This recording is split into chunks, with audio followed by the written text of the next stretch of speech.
will never forget the first time that I took it. A friend of mine, we were in the library in college, and he was like, listen, man, you should just try it. The other things the general practitioner said is you shouldn't be taking this just to feel good, which I don't know if I agreed with that. Even if you take the prescribed doses, you eventually gonna get psychotic.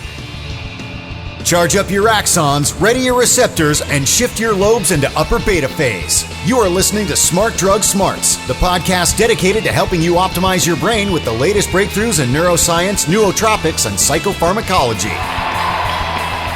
Hello and welcome to Smart Drug Smarts. I'm your host, Jesse Lawler, excited to bring you episode number 98 in this podcast dedicated to the ongoing improvement of your own brain by any and all means at your disposal. You'll notice that we mixed it up a little with the episode intro this week, and this is going to be sort of an off-format episode, similar to the methylphenidate self-experiment episode that we did, 6 or 7 episodes ago, only this time it is with a substance that I have still to date not yet tried myself. But we're going to be talking with 4 users of Adderall. We've had a couple of Adderall episodes before talking with various medical professionals, but this is something different. We're just going to be getting user perspectives. So none of the people that we're going to be interviewing on this episode are in fact doctors, but they are all Adderall users, and they're all actually prescribed Adderall users. None of these people are using it through any sort of tricky, under-the-radar, back-alley means of getting it. They've all got prescriptions. They're all in the U.S. Even one of the people who has an accent that makes it sound like she's probably not from the U.S. She's not from the U.S. originally, but she got her prescription within the U.S. But this is going to be another episode where we are not revealing people's names. Not because there's any illegal means as to how the people are getting it, but just because there's such a stigma around this drug that a couple of the people that were interviewed didn't want their names given out, and I just figured I'd sort of apply that across the board to all 4 of them. So that'll be in the main interview. If you hang around until the very end of the episode, we've got our first ever recipe recommendation here on Smart Drug Smarts, and this is a little special something in honor of the Halloween holiday that's coming up. It's very cool. It's worth looking at the photos, even if you don't actually have it in you to cook up a recipe, but maybe you can muscle somebody in your family that's a kitchen/cooking aficionado to make this up for you. That'll be in the Ruthless Listener Retention gimmick, but first, let's kick things off with This Week in Neuroscience. Smart Drug Smarts, This Week in Neuroscience. So here's a pretty big breakthrough in stem cell research. For a while now, scientists have been able to turn random cells from the body, in this case skin cells, back into stem cells and then turn them into cells of other types. But doing that has always reset the age of the cell essentially back to being an embryo. And cells change as they age, just like your body does at the macro level. In the case of cells, what goes on is not wrinkly skin and thinking music is too loud, but that the nuclear membrane at the center of the cell starts to degenerate, and the molecules that are very neatly compartmentalized in young cells kind of break apart and get scattered and disorganized within the body of the cell. Now, what has happened recently is that scientists at the Salk Institute for Biological Studies have taken skin cells from donors at different ages and transformed them into neurons that retained the effects of aging. There were 19 people, infants to 89-year-olds, and they took these people's skin cells, turned them directly into brain cells, using a technique first developed at Stanford University in which a series of biochemical tweaks switched the skin cells directly over into brain cells without resetting the cellular age. They weren't sure if this would work at first, but testing afterwards, they found that the transformed neurons did carry the telltale signs of aging in direct proportion to the age of the donors. These study results were published in the latest issue of the journal Cell Stem Cell. Needless to say, this could have very profound effects on the studies of diseases that affect old brains, like ALS and Alzheimer's, since in theory this gives the ability to create testable batches of age-appropriate neurons rather than needing to test Alzheimer's treatments on essentially infant brain cells. Smart Drug Smarts, the podcast where smart people talk about smart drugs. I'd like to throw a big thank you to everybody that recently left a 5-star review for Smart Drug Smarts on iTunes.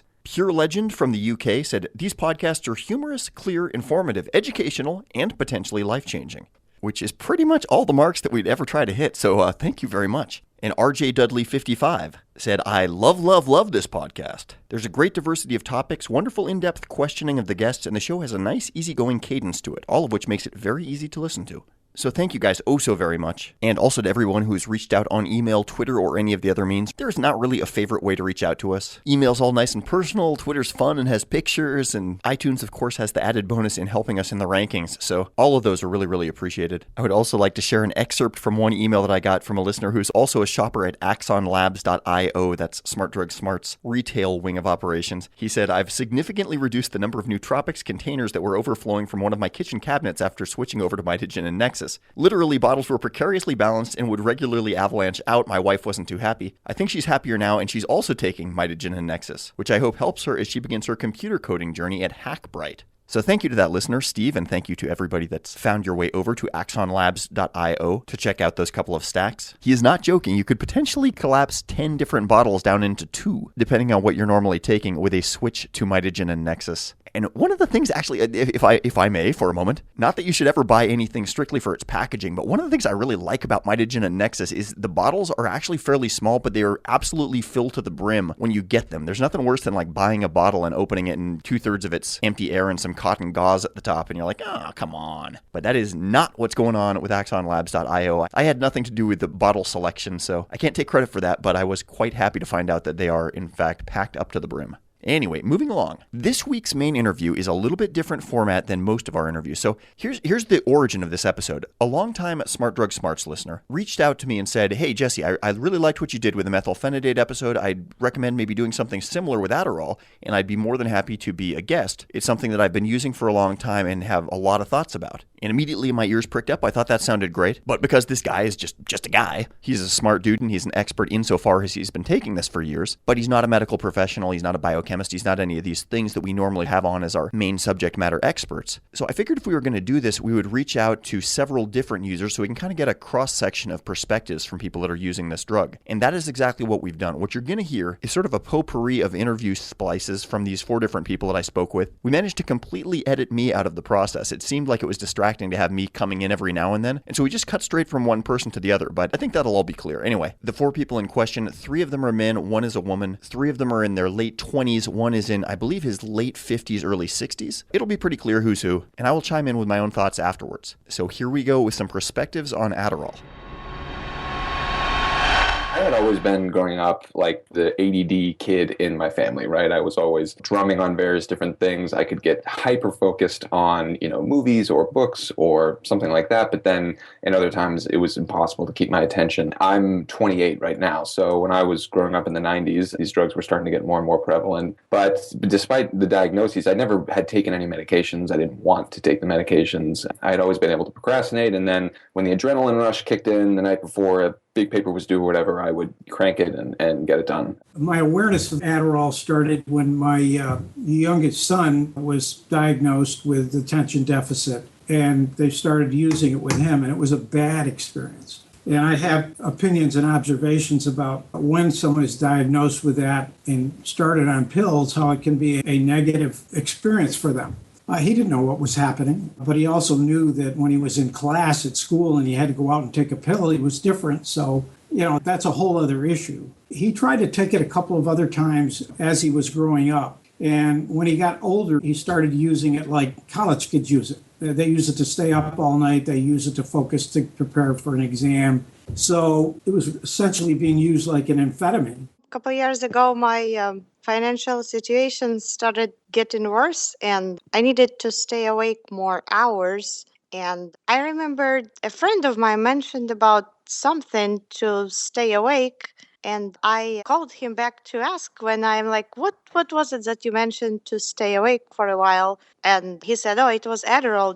He said, go to the doctor and tell that you have focus problems, and, he'll prescribe Adderall. And I originally thought that Adderall is just stuff to stay awake for a few days. Yeah, I've taken Adderall 2 major times in my life. First time I was maybe about 9 or 10 years old, and it was prescribed to me by a physician at the request of my parents for kind of like acting out in class and, being a goofy kid. And the second time was when I was 21 years old, and I sought that out myself. So I went to college and I went to a very competitive top university, and the workload just started getting much, much, much more intense. I mean, I was having papers that were 30 pages and I was leaving that for the night before, and, was not feasible. So, and these drugs were everywhere. I mean, people were taking them with prescriptions, most of them without prescriptions, the sort of study aids that everyone knows that these are in widespread use. And I didn't like that. I was like, if I'm going to use it, I want to get an actual prescription and go through that process. I started out with 2 20 milligram time releases of Adderall. And, he said, this is a 2-week sort of dose and,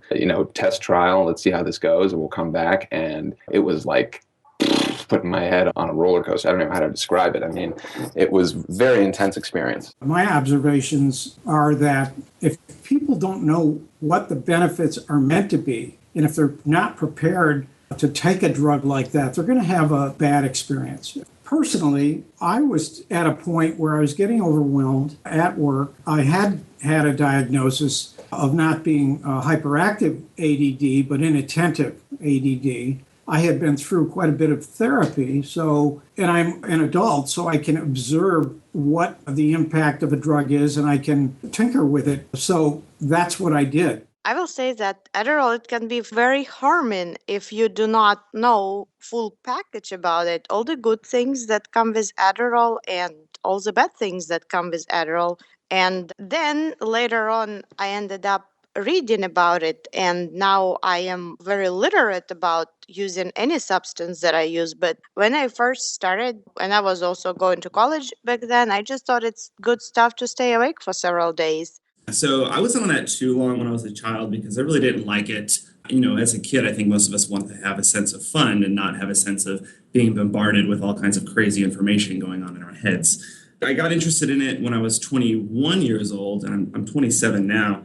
Just for the sake, I was in college, and it was a pretty common kind of drug to use at the university. And so I gave it a shot. And one thing I noticed, having more of an adept mind to be kind of self-aware of how these things affect me, is that definitely, I think in terms of motivation, if we don't count these kind of like natural, spontaneous moments of insight and motivation we get in our day-to-day lives, maybe like when we fall in love or we go on vacation and we see the beach or the mountains, we get a sense of motivation to go out and do something. If we take that out of the picture, then I think Adderall, for me at least, definitely is the most powerful motivation kind of catalyst I've ever encountered. What I ended up taking when I got to a pretty good daily dose was I would take like a 10 milligram time release in the morning, and then I would supplement that with maybe 1 or 2 5 milligram time releases throughout the day. So cutting the intake I was taking in by about 50%. I took regular 20 milligram twice a day, and that's as prescribed. Sometimes I took more. The longest I stayed awake on Adderall was probably 50 hours. And you can still stay awake as if you just woke up, but then strong Adderall headache can hit you, and Adderall headache, you cannot escape it. I mean, no other medicine can contraindicate it. You just have to lay in bed and sleep when you get Adderall headache. I began taking it in a couple of different doses, and through observation found that I think I'm on 10 milligrams twice a day. The physiological effects of it were pretty amazing as well. I mean, obviously when it's kicking in, you're feeling your heart racing, much more energy and drive, focus and whatnot. But afterwards, the come down, it can have a really intense effect on your blood sugar levels because, I think it's your adrenaline and the downstream impact that has on your blood sugar. So when it wears off, there's definitely a pretty significant come down. I found that my concentration became incredibly good. I don't know why, but my energy was amazing. I found some difficulty with coming down off of it because it is an amphetamine and that does happen. So timing of how I took it had to be adjusted. So there's really a lot of work, in my view, that you have to do in order to get Adderall to work. I happened to take class of neuropharmacology, and I read that in that class, along with Adderall, they have digoxin, which is a pharmaceutical meth, which is used for severe ADHD and also for the narcolepsy. Then I switched from Adderall to the pharmaceutical meth probably the last 7 months or so. And I will say that they are pretty identical, and I would probably have difficulty to distinguish had I been in double-blinded controlled placebo. If you talk to anybody who goes out and does a lot of cocaine, and goes out and parties a bunch, the next day they wake up and they feel like they've been through the ringer. Adderall and cocaine are not the same thing, but they're similar. So you feel kind of thinned out the next day. You can definitely feel if you're taking too much of the stuff. You wake up in the morning and you're kind of like, whoa, feel like a little bit like got hit by a truck. And then obviously that can create a feedback loop where you say, I need something to help me get me out of this. Boom, you take the Adderall, then you're good to go. And then, wears off again and you can get caught in that cycle pretty quickly.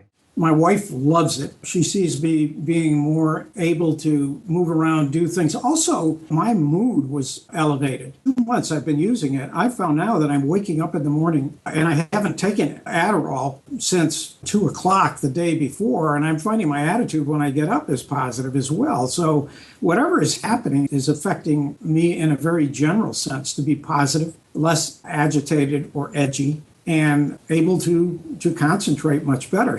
So it has a lot of positive effects. But I've calibrated it, I've evaluated it, I've made a number of adjustments. I don't know if I can outline all of them. And I don't think young people would be interested in doing that or able to do it. And I think that's a shame. The side effects are brutal. And, for me, even if I take a smaller dose, it lasts for 12 to 15 hours. I'm sweating profusely. I have dry mouth. Once I take it, I have to be zoned in for whatever it is I want to do, which does not include social activities. So if I take Adderall, then for the next 15 hours, I have to be working on what I want to be working on, or I'll be cleaning or doing something like that. And if I have like a last minute social opportunity or social engagement, I can't go to that because I physically will not be able to hold a conversation with someone, because all I will want to do is go and be productive and get the work done. That is kind of where the side effects kind of dig in. I got to the point where I was taking it daily for about a month, and I would wake up in the morning and kind of see this orange prescription bottle staring at me on my desk. And the only motivation I had to get out of bed was knowing that I could swallow that pill. So the long-term use of Adderall, while I can't speak for anyone else that takes it long-term, for me specifically is a very, very bad, nasty idea. Now, pulsing it, so taking it maybe 2 to 3 times a year, that was very helpful. But then again, while the side effects only lasted a day, I had to be prepared and plan for those side effects to come, but also reap the benefit of the work getting done. So it's definitely a trade-off. The positive effects are such that I think there was one day in the last 2 months where I didn't use it, and maybe I am building up a tolerance for it. One of the things I did notice that I lost 10 pounds in the first month, and I just didn't have the appetite, especially for sweets, which is a problem of mine. And I've leveled 10 pounds lower, but I'm finding that my desire for food is kind of crept back to normal. So that seemed to be a temporary thing. And I don't know where it came from. My general practitioner had warnings that he did not think it was good for a cardiac patient. My cardiologist cleared me based on his more intimate knowledge of my situation, and I felt really good about that. The other things the general practitioner said is you shouldn't be taking this just to feel good, which I don't know if I agreed with that. And he also mentioned the potential for addiction, which is why it's so highly regulated. I don't feel the need for taking any more, but who knows what would happen if I was using for 6 months or a year. So I think the positive effects definitely drowned out some of the negative ones. Having said that, I did over time start to realize that it was having some effects that I didn't like, and that I think those were the ones that I really wanted to change while I was on the medication. So, for example, sort of heightened emotional responses. I never had issues with getting really angry or anything like that. I've heard of people talk about that. That wasn't really an issue. But I think for me, I was just really excited and into whatever was being discussed around me, and I would overcommit to things. Especially I'm an introverted person, it's gonna make you friendly and talkative, and you're so cool and nice to people. But when you kind of sober up, you are who you are. You want nothing to do with people, but you're so cool and talkative, and just everyone wants to be friends with you. And so very often when I am on something, I just remind myself, keep your mouth shut. That is the first thing. In my personal life too, in relationships with talking to friends or even girlfriends, there were times I was like, I need to not be so intensely emotional and skewing towards the positive reaction to everything I'm talking about when I'm on these medications. That was something that I said, this could be changing my perception of who I am. And that's, I think, when I really wanted to start damping down on it. It can make you talkative, and you might even say things that you will regret. And I'm just talking about the regular dosage. Another thing, meth and Adderall, it can make you very agitated and very reactionary. And even if you're peaceful, otherwise person, another thing is paranoia. And you will have paranoia even if it's for regular amounts. And another thing is obsessiveness. You are gonna start about obsessing tasks. Now, if you meant to clean your apartment for 7 hours, that's great. But if you didn't mean it, it's important to watch yourself so that you can kind of say, hold on, don't obsess. This is meth or Adderall, just don't obsess. Sleep is the hardest thing to control when you take these medications, and sleep is incredibly important when you take this stuff. So, I mean, there's a pattern of thinking you can fall into where you say, man, I feel at my best when I take this stuff. I felt like I've been running around on a field with one leg my whole life. Now I have two legs. Why would I want to go back to one leg at any point? But it takes time for it to get out of your bloodstream. You cannot sleep if you're on this drug. But then beyond sleep, I mean, I think the blood sugar thing is actually something that I don't think is talked about that much. I mean, when it starts to come out of your system, I think there is a pretty significant drop in blood sugar. So I've learned to time certain meals, especially like a simple carbohydrate snack later in the afternoon when it would be starting to come out. That helps a good bit with easing the transition out of it. Workouts and whatnot, I've learned that, the effect that I was having my workouts, I would go do a normal workout if I had that stuff in my system, and then the following day, the sense of fatigue that I would have would be pretty significantly increased compared to what it would be if I had just normally worked out. I do indeed have problem with focus, and I was taking the very difficult genetics class, and it's extremely boring to read the book. You can read the book actually like page by page. You read it, and your mind just doesn't go off of it. But what it can do, though, like for example, you need to read 40 pages, and then on the page 7 there are several unknown words, and you're gonna, well, I want to make sure I Google all those words. Well, I want to make sure that I understood all those new words that I didn't know. Well, then I think I need to read page several times to make sure I understand all the material. And then several hours go by and you are still at the page 7 and you never gotten to the page 40. So it's important to, remember all the good things that this drug brings to you and all the bad things. Hydration is also huge. Anybody who takes these types of medications know that they really, really, really dehydrate you. So you have to be pretty conscious. If you kind of fall asleep at the wheel with that for a couple hours, you will really start to feel the effects of it. And interestingly, I've noticed that if I get really dehydrated, you can't feel the effect of the medication nearly as significantly as if you are fully hydrated. So there's definitely a direct correlation with that. In terms of the effect on appetite, it will significantly reduce your appetite. So, the dry mouth is pretty intense. Eating is not something you're really interested in doing when you're on Adderall. For the experience for me is like I'm always pretty much full, and the idea of food, it's kind of disgusting. And then when I look at it, I'm like, I don't really want to shove that into my mouth and swallow it. And I guess the final negative thing is that for me, it doesn't increase my focus. It doesn't make me smarter. I don't feel like there's any other benefit really except the motivation factor and all the nasty side effects that come with it. I mean, one of the most important things is you develop a sense of, especially if you're going to take this stuff consistently on a daily basis, is you say, I have to find a way to make this more sustainable, right? So decreasing the dosage was huge for me. And then, secondly, you say, I need to just have a sense of awareness. This is a situation in which I would typically have, XYZ reaction when this medication is in my system. And I know that I don't like when that happens. So why not put a pin in this and then wait until tonight to sort of make the decision when less of this stuff is in my bloodstream? And you learn strategies. You learn how to handle that dynamic. But it takes time for sure. I mean, there's an initial stage of it, of not being aware of it. And then once you say, okay, I'm aware of this issue, then you start saying, okay, now I need to start developing strategies to mitigate this. And that takes another bit of time to do that. I mean, the effect for me is that it's a sense of calming. I mean, I will never forget the first time that I took it. This was the only time that I took it without a prescription. A friend of mine, we were in the library in college, and he was like, listen, man, you should just try it. You talk about it all the time. Just try it. And then if if it works for you, then you can actually go get a prescription for it. And so I took it, and about 30 minutes later, probably like 45 minutes to an hour, I was like, oh my God. I just feel like a deeper version of myself. It's like this chatter, these voices, these things that have been distracting me from my life. My whole life have been silenced. This is amazing. And it just felt calming in that regard.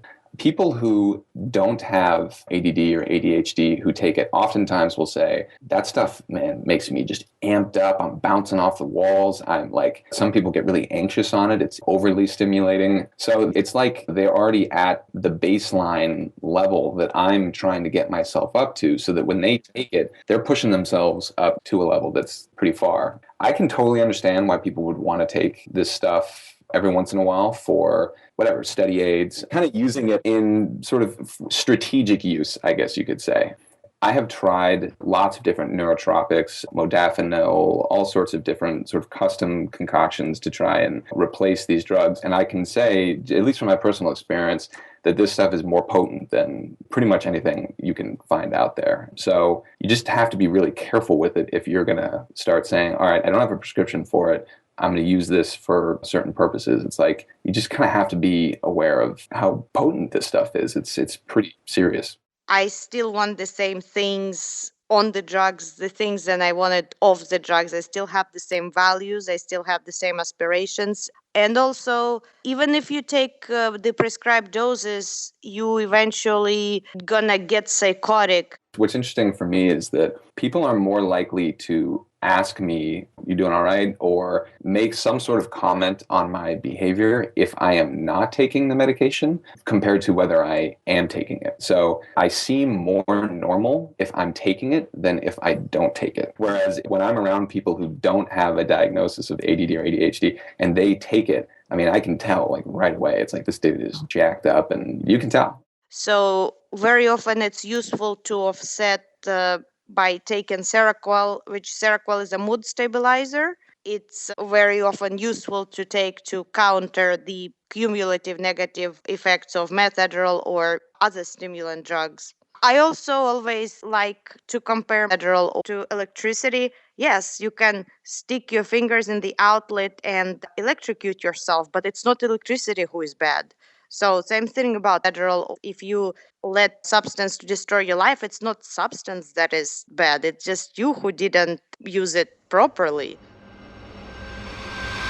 Smart Drug Smarts. Well, okay, so that's our perspectives on Adderall. A big thanks to all of our anonymous guests for giving their experiences with that drug. And even the added bonus of one person's take on pharmaceutical meth, which I must admit I didn't even know was a thing. But probably the most interesting part of that little diversion was that she said that if she was in a controlled study and had to differentiate between pharmaceutical meth and Adderall, she probably wouldn't have been able to. Anyway, I don't know about you, but I found that to be quite a pinball episode between what sounded like awesome upsides and terrible downsides. I thought that probably the resounding takeaway, and this definitely echoes what we'd heard from the doctors who we've spoken about on previous Adderall episodes of this show, is that the subjective effects for somebody who is legitimately on the ADHD spectrum versus someone who isn't and is taking Adderall anyway are very different. Which isn't to say that there might not be sufficient motivation to use Adderall on occasion, even if someone is not ADHD, but it really sounded like a very different ballgame of allowing one to focus in the ADHD case and throwing somebody into hyper-motivated frenzy if they weren't necessarily on the ADHD spectrum to begin with. I still haven't tried this stuff myself. I'll let you guys know if I do, of course, but I must admit that the idea of anything to which someone can easily build up a dependency and that you really feel like crap the day after taking it if you don't take it again first thing upon waking up, which is what several of the people described, that's a pretty significant downside, which makes me feel that my comfort zone for repeated use is more along the lines of the stuff in my current stack.